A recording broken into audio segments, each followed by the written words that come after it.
How to fix shortcut tab missing in Properties window in Windows. 1. From which location you are opening the exe file Properties. 2.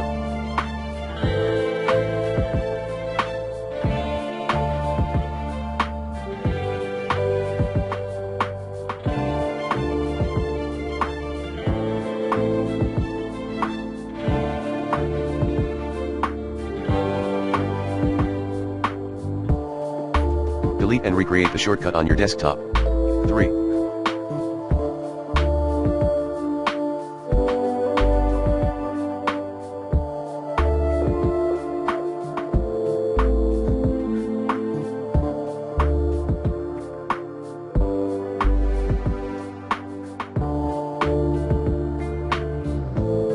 Repair your system files.